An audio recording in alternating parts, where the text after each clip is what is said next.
It looks like Zack Snyder's Justice League is a success. Reports are saying that users in various parts of the world are reporting. They're saying HBO Max crashed on them when they tried to watch it, basically right after it debuted, like at midnight. Midnight that Wednesday night, and then, Thursday morning, March 18th, 12 a.m. And I'm not surprised. I mean, I watched it basically right after it premiered.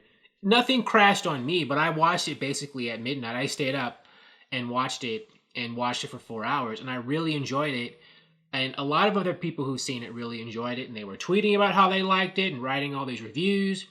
It's like the first Zack Snyder DC movie, I think, to get good reviews, which shocked a lot of people, including me, because critics really seem to hate Zack Snyder's DC movies. They didn't hate this one, and it's obvious why they couldn't. I saw it was a really good movie. So, I don't know what its internal streaming numbers are and if HBO Max and Warner Brothers and AT&T, if they'll ever release them, but they're probably really good. The only problem I can foresee is that a lot of people do not have HBO Max, not as much as Netflix and Disney Plus. So even if it's like successful on HBO Max, it's successful on a streaming service not a lot of people have. So I don't know how high those streaming numbers are compared to people. Like a hit show on HBO Max, does it get as much attention, have as many eyeballs on it as a hit show on Netflix or Disney Plus? I don't know. We shall see. But I do think it's going to do well for the service. And who knows if HBO Max and Warner Brothers will release those numbers. It's all internal. Streaming services can be pretty private with their numbers. It's up to like an external party like Nielsen to do the analysis and release it. So, maybe if HBO Max, they want to brag and broadcast to the world how successful the Snyder Cut was, then they'll say, they'll release some kind of press release or talk to some, entertainment outlets like Variety or something. But I'm going to assume, as I think many of us are assuming, that it's doing pretty well so far and will continue to do so. So, what's the takeaway? The takeaway is this adds strength to the Restore the Snyderverse movement, right? More traction for the Snyderverse to continue on some fashion.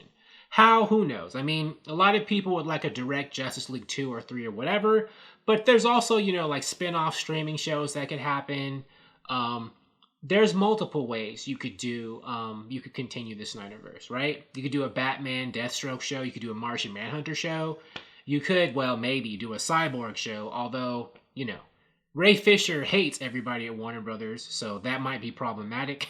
But, if there wasn't that issue, a Cyborg series would be pretty easy to do, etc. There's multiple characters and things you could spin off. You could even do like some kind of a Justice League Unlimited show, right?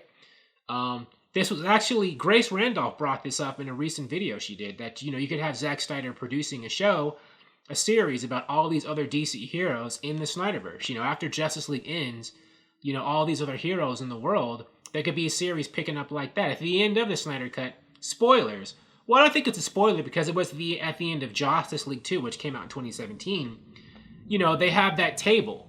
Wonder Woman is with Batman and Alfred, right?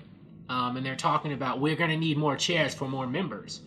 And, maybe Justice League 2 could actually be some kind of Justice League Unlimited streaming series where we see different heroes in DC going on missions as members of the Justice League, different rosters, different characters, maybe some famous and some lesser-known DC heroes fighting some famous and lesser-known DC villains. I think that's a very good idea, and they could just model it right after the Justice League Unlimited cartoon. That was a great cartoon, and it probably has the blueprints for how to do a show. But anyways, the point of this video is the Snyder Cut was so successful in HBO Max that it caused HBO Max to crash for some people. And so, it looks like it's going over pretty well. Thank you for watching. If you like this video, please like it on YouTube and subscribe to the channel because I appreciate your viewership, and I'll talk to you soon. Bye.